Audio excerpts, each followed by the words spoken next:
조합제 TV 시청자 여러분, 이제 느긋하게 세계사 산책이랄까요, 여행 이야기를 하겠습니다. 몇 년 전에 워싱턴에 있는 내셔널 갤러리 국립미술관에 가서 책을 하나 샀습니다.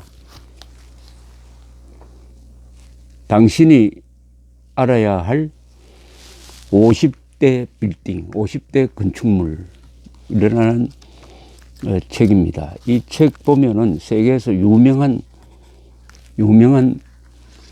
건축물 50개를 선택을 했습니다. 그 기준은 역사적 의미가 있고 건축학적 의미가 있는 것을 중점적으로 했습니다. 처음에는 파르테논, 피라미드, 이런 것인데, 여기에 이런 건물이 하나 소개되어 있습니다.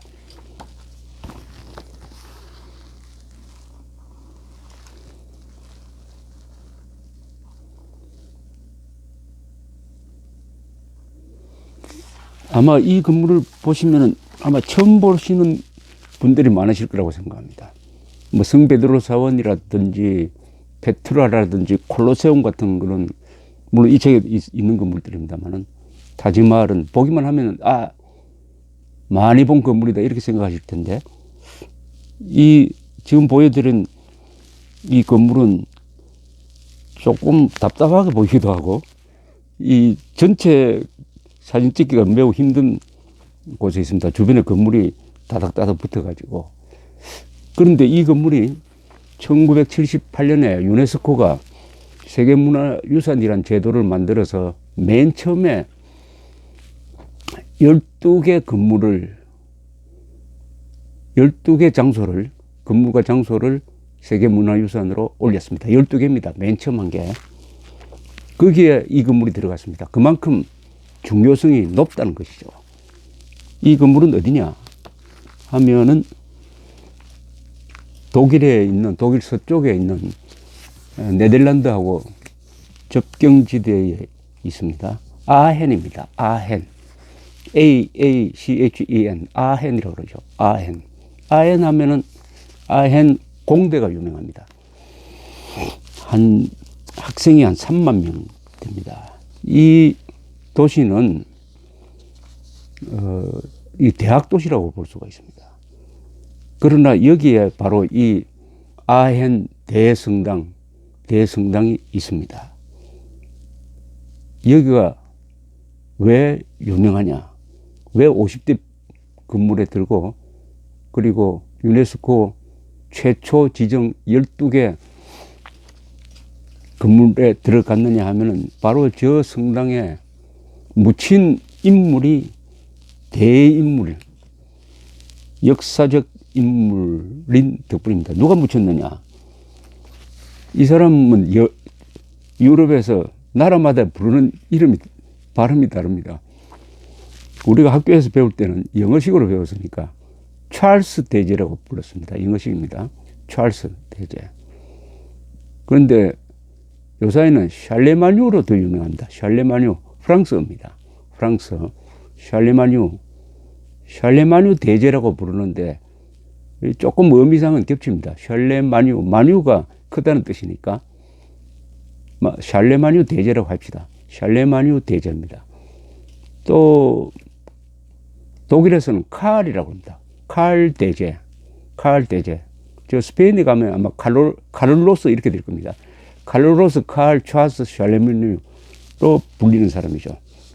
바로 서기 768년에 왕이 되어가지고 서기 814년에 죽어서 아까 보여드린 그 아헨 대성당에 묻힌 사람입니다. 샬레마뉴라고 하면은, 로마가 무너진 이후에 유럽을 통일하려고 시도했던 사람이 세 사람 있습니다. 가장 최근이 히틀러죠. 히틀러 실패해서 자살했습니다. 두 번째가 나폴레옹이었습니다. 나폴레옹 거의 한 5, 6년 정도 거의 통일했습니다. 그러다가 러시아로 쳐들어가다가 러시아의 겨울을 만나서 결국 몰락했습니다. 그런데 성공한 사람이 있어요. 바로 이 샬레마뉴입니다. 샬레마뉴 대제, 칼 대제가 성공했습니다. 그 사람이 통합한 나라가, 통일 국가가 바로 프랑크 왕국이죠. 프랑크 왕국. 프랑크 왕국. 이 프랑크 왕국에서, 프랑크는 뭐냐? 거기서 프랑스란 말이 나왔습니다. 그러나 프랑크는 게르만족 이름입니다. 게르만족은 여러 부족들 이름이 있습니다. 뭐 우리가 잘 아는 앵글로 색슨족 하잖아요. 앵글로족, 색슨족, 오늘날의 잉글랜드를 만든 기층민족인데 이 사람들이 다 이 게르만족 이름입니다. 고트족, 반달족, 이 부족이 많아가지고요. 그 중에 한 부족이 프랑크족이었습니다. 이 프랑크족의 왕이 이 샬레마뉴였습니다. 여기 통일제국을 만들었어요. 어느 정도 컸느냐? 유럽에. 그러니까 서기 800년 무렵으로 올라갑시다. 서기 800년이면은 통일신라입니다. 통일신라의 전성기가 끝나가고 있을 때 중국은 당나라 시대입니다. 그때 유럽 지도를 보시면은 스페인이 있습니다. 스페인은 그때 이슬람에 정복되어 있었습니다. 프랑스가 이 프랑크 왕국의 주요 부분이었습니다. 그리고 지금 독일의 거의 대부분, 그리고 네덜란드, 룩셈부르크, 흔히 베네룩스 3국이라고 하는 이 부분 포함해서, 영국은 아닙니다. 그리고 이탈리아 북부, 로마 북부까지 그 영역에 들어갔습니다. 오스트리아, 스위스 물론. 그러니까 거의 통일한 겁니다. 통일에 성공한 사람입니다. 그러니까 로마가 무너진 이후에 최초로 유럽을 통일한 사람입니다. 그래서 유럽연합, EU가 상징적 인물로 떠받들고 있는 사람이 바로 이 샬레마뉴 대제입니다. 샬레마뉴 대제. 이 사람이 바로 여기에 묻히게, 아헨 성당에 묻히게 된 것이죠. 그런데 왜 아헨이냐 하면은, 아헨이라는 이 말 뜻이 라틴어에서 나왔습니다. 아퀴스 하면 물이죠, 물. 거기에 온천이 나왔답니다. 온천이 발견돼요. 로마가 이곳을 지배할 때. 이 로마 사람들이 목욕을 참 좋아했습니다. 이 세계를 돌아다니면 목욕을 가장 좋아하는 민족이 두 사람들이에요. 한쪽은 게르만족, 독일 사람, 또 한 사람은 일본 사람이죠. 일본 사람. 그런데 바덴 하면 한국 사람 모르는 사람이 없죠. 1981년에 IOC가 서울 올림픽을 결정하는 그 장소가 바덴인데 이게 독일입니다. 바덴은 목욕탕이라는 뜻입니다. 목욕탕. 바덴. 거기 가면은 남녀 혼탕 목욕탕도 지금 있습니다만. 그래서 이 샬레마뉴는 목욕을 참 좋아했다고 합니다. 그래서 이 아헨의 온천에서 이 쉬는 것을 좋아했대요. 이분은 항상 전장을 누빈 사람이니까 이 군인들이, 군인 사무라이들, 이런 사람들이 온천을 좋아하는 것 같아요. 그러다 보니 자연히 이 궁정을 아헨에 짓게 되어가지고, 아헨이 프랑크 왕국의 수도처럼 되었습니다. 수도처럼. 그러니까 여기에 이제 성당을, 중세 유럽은 모든 도시의 중심은 성당에서 시작합니다. 성당이 가장 좋은 자리고 가장 큰 건축물이죠. 성당 중심입니다. 그래서 서기 792년에 성당을 지으라고 샬레마뉴 대제가 명령을 해가지고 805년에 성당 건물이 거의 완성되었고, 로마 교황 레오 3세가 여기까지 와가지고 그 헌당식, 말하면 준공식을 했다고 합니다. 이 팔각형의 둥근 지붕이 솟아 있습니다. 돔은 없어요. 그리고 이 보여드린 아까 그 성당의 건축 양식은 로마네스크 양식이라고 그러기도 하고, 부분적으로 고딕식이기도 하고, 카롤링 이 왕조인데 카롤링식이라고 하고 여러 이름으로 불리는데, 여러분 유럽 여행을 하시면 말이죠, 눈여겨보면 재밌는 게 서로마가 망한 게 5세기입니다. 5세기에서 성당이 막 짓기 시작하는 게 한 11세기부터 시작이 됩니다. 그 사이에 큰 건물이 별로 없습니다. 5세기에서 10세기 한 500년 동안에 흔히 이 시대를 옛날에 저희들은 학교에서 배울 때 뭐라고 배웠냐면 암흑시대라고 배웠습니다. 중세 암흑시대라. 요새는 암흑시대라는 표현을 안 씁니다. 어쨌든 그 시대는 로마가 무너져 버리니까 로마 문명이 무너지고 게르만 지배 체제로 갔습니다. 그 게르만족이 로마를 무너뜨리는 과정에서 기독교인들이 되어버리죠. 그러나 아직은 로마식의 큰 건물을 만들 능력이 없었습니다. 통일국가도 아직 만들어지지 않고. 그런데 프랑크 왕국이 비로소 한 600년 만에 처음으로 통일왕국을 만들었습니다. 한 500년 만에 처음이군요. 만들었습니다. 그래서 지은 건물이 바로 이 건물이니까 빨리 지었습니다. 보통 유럽의 큰 성당은 뭐 600년 걸린 거예요. 밀라노 성당은 600년 걸렸습니다. 그런데 10여 년 만에 뚝딱 해가지고 지었습니다. 빨리 지은 게 아주 특징입니다. 빨리. 그래서 814년에 샬레마뉴가 죽고 나서 그 안에 묻혔습니다. 바로 이게 중요한 거죠. 샬레마뉴의 무덤이 있습니다. 그게 역사성이죠. 무덤. 나폴레옹 무덤이 어디 있는지 아십니까?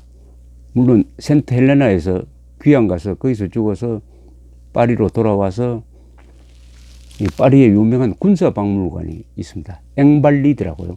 이게 원래 군인들 치료한 병원이었는데 군사박물관으로 바뀌었습니다. 거기 한복판에 나폴레옹 무덤이 있습니다. 그러니까 유명한 거죠. 샬레마뉴가 묻힌 아헨 성당. 아헨 성당은 아주 큽니다.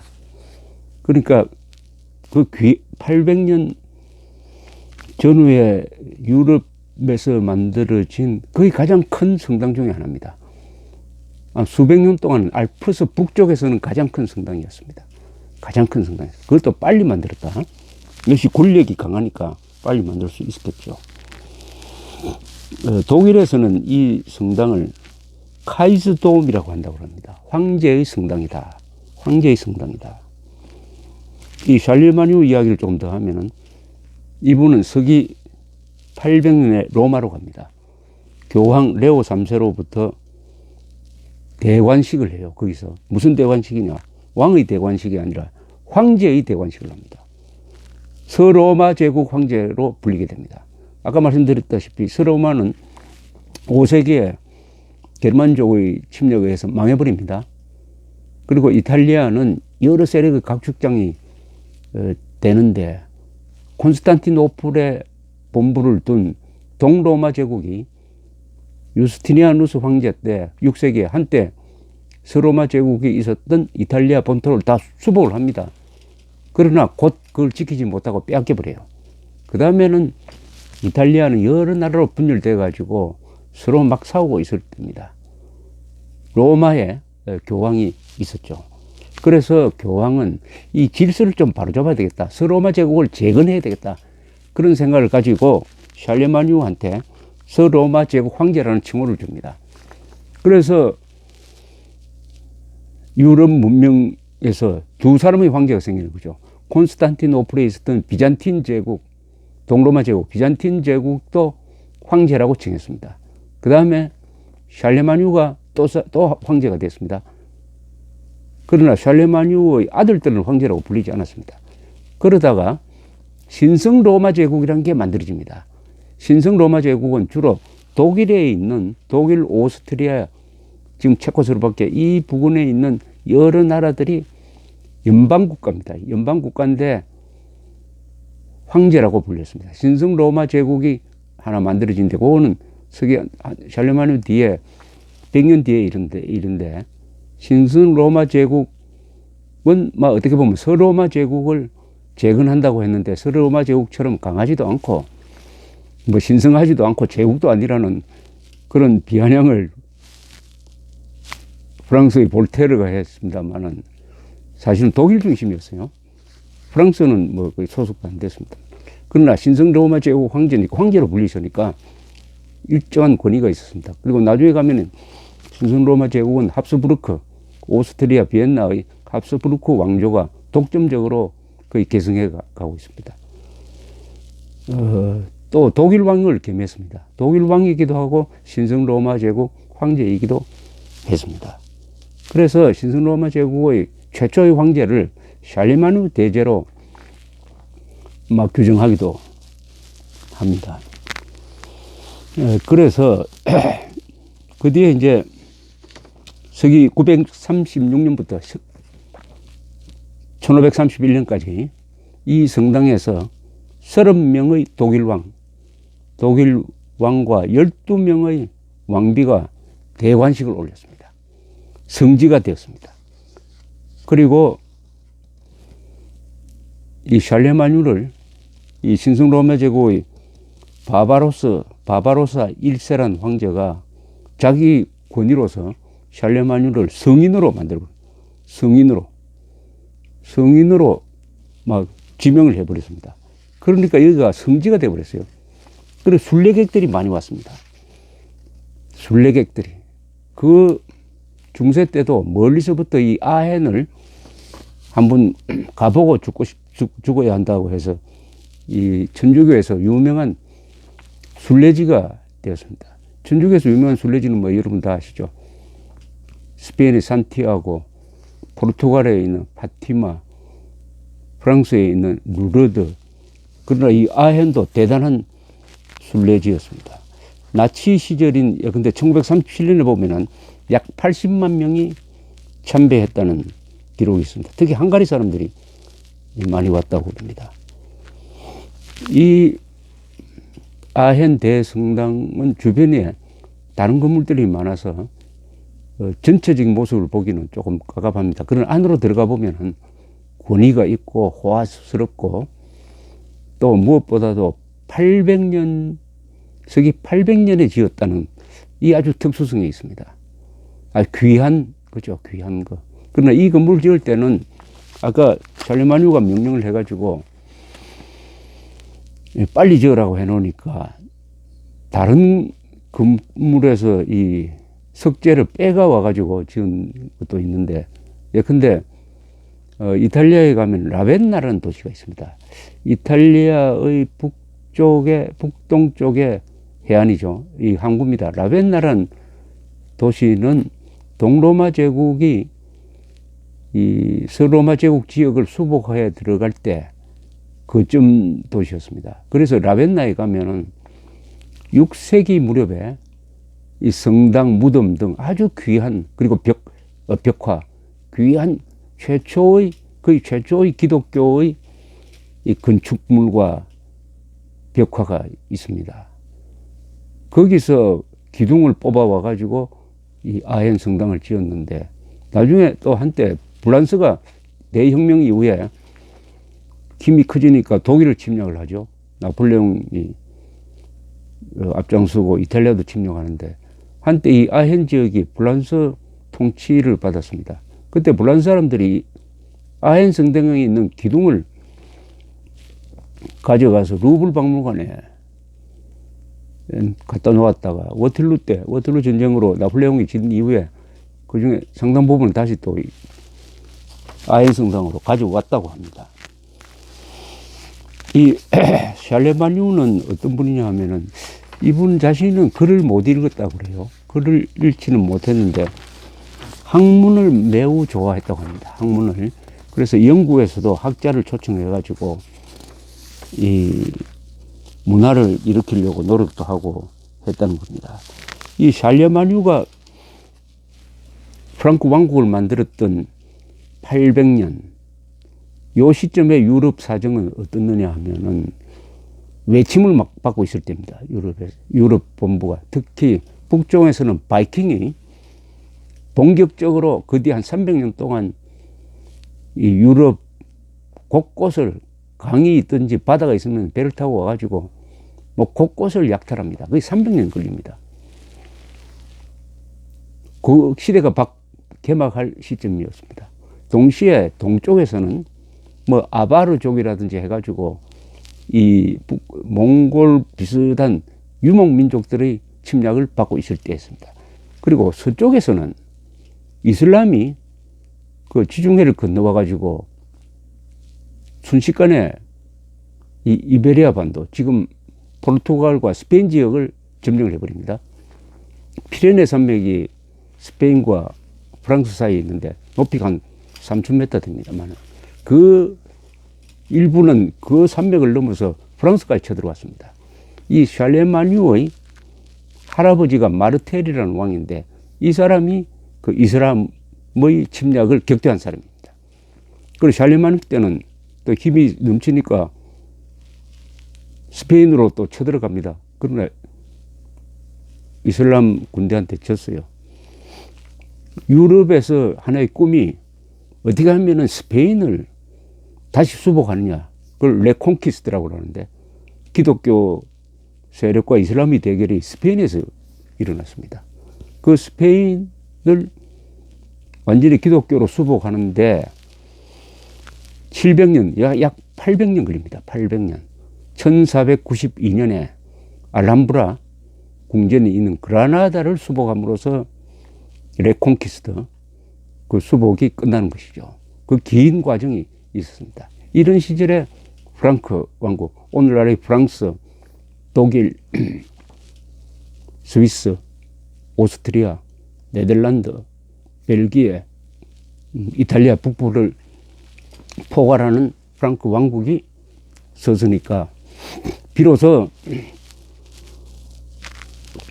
기독교 세력이 의지할 만한 큰 나라가 하나 쓴 거죠. 그러나 이게 오래 가지는 못했습니다. 아들 때까지는 왔는데 아들이 손자들한테 이 프랑크 왕국을 세 토막을 내서 나눠줘 버려요. 그 나눠준 것 중에 그래도 제대로 남은 거는 프랑스입니다. 프랑스. 여기서 프랑스가 생깁니다.